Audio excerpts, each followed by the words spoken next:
माघ मास महत्तम 27वां अध्याय।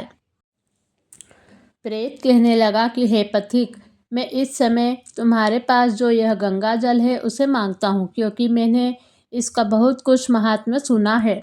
मैंने इस पर्वत पर गंगा जल का बड़ा अद्भुत आश्चर्य देखा था, इसलिए यह जल मांगता हूँ। मैं प्रेत योनि में अति दुखी हूँ। एक ब्राह्मण अनधिकारी को यज्ञ कराकर ब्रह्म राक्षस हो गया।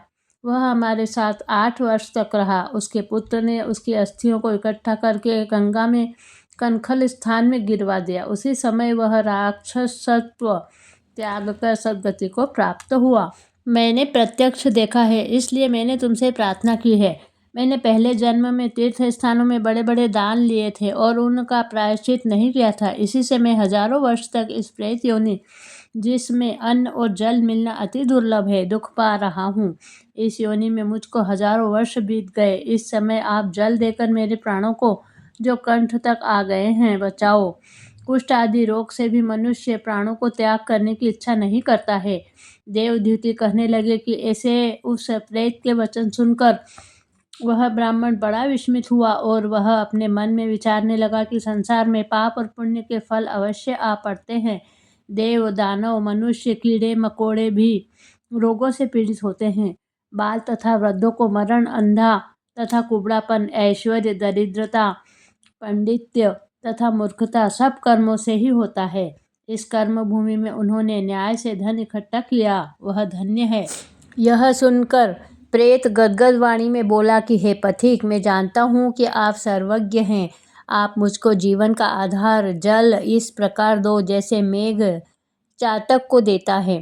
तब पथिक कहने लगा कि हे प्रेत, मेरे माता पिता भृगु क्षेत्र में बैठे हैं। मैं उन्हीं के लिए जल लाया हूँ। अब बीच में तुमने गंगा के संगम का जल मांग लिया। अब मैं इसी धर्म संदेह में पड़ गया कि क्या कांड वस्तु में यज्ञों को इतना नहीं मानता जितना प्राण रक्षा को मानता हूँ। इसलिए प्रेत को जल देकर तृप्त करके माता पिता के लिए फिर जल लाऊंगा। लोमश जी कहने लगे कि इस प्रकार उस पथिक ने गंगा यमुना के संगम का जल उस प्रेत को दिया। उस प्रेत ने प्रीतिपूर्वक जल को पिया। उसी समय वह प्रेत शरीर को छोड़कर दिव्य देहधारी हो गया। केरल कहने लगा कि बिंदु मात्र गंगा जल से वह प्रेत मुक्त हो गया। हम समझते हैं कि ब्रह्मा जी भी इस जल के गुण का वर्णन नहीं कर सकते, नहीं तो महादेव जी इस जल को मस्तक पर क्यों धारण करते। इस संसार में जो मनुष्य काया, वाचा और मनसा के पापों से रंग गए हैं, वह गंगा जल के बिना नहीं घुलते। गंगा जल के सेवन से मुक्ति सदा सन्मुख खड़ी रहती है। जिसके जल को स्पर्श करते ही प्रेतत्व को छोड़कर मुक्ति को प्राप्त होते हैं। जो गंगा स्नान करते हैं वह वैष्णव पद को प्राप्त होते हैं।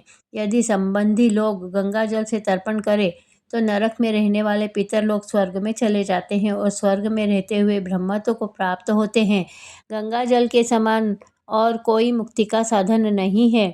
वह प्रेत वहाँ से चला गया और 1 मास में जब माघ मास आया तो उसने सुने हुए प्रयाग महात्म्य के अनुसार गंगा यमुना के संगम पर स्नान करके पिशाच शरीर को धारण कर भक्ति पूर्वक नारायण की स्तुति करता हुआ वह द्रविड़ देश का राजा गंधर्वों से सेवित उत्तम विमान पर बैठकर इंद्रपुरी को गया। सो हे द्विज, यह इतिहास पापों का जल्दी ही नाश करता है। इसमें धर्म का ज्ञान होता है। यह पुण्य, यश तथा कीर्ति को बढ़ाने वाला है, ज्ञान तथा मोक्ष का देने वाला है। तुम भी सद्गति पाने के लिए प्रयाग चलो। वहाँ पर हम ऐसा स्नान करें जो देवताओं को दुर्लभ होता है। वहाँ पर श्राप से पैदा हुआ पिशाचपन सब नाश को प्राप्त हो जाएगा। इस प्रकार लोमश जी के मुख से अमृतमय मधुर कथा को सुनकर मानो अमृत पीकर वह सब प्रसन्न हुए और पाप रूपी समुद्र से पार हुए। उन्हीं के साथ सब लोगों ने दक्षिण दिशा की ओर प्रस्थान किया। माघ मास महत्तम 27वें अध्याय की कथा यहीं समाप्त होती है। ये भाइयों और बहनों, अगर आपको मेरे वीडियोस पसंद आ रहे हैं तो जल्दी से मेरी चैनल को सब्सक्राइब कर लीजिए। इन वीडियोस को अधिक से अधिक शेयर कीजिए, लाइक कीजिए और बेल आइकन को प्रेस कर दीजिए। जय श्री कृष्णा।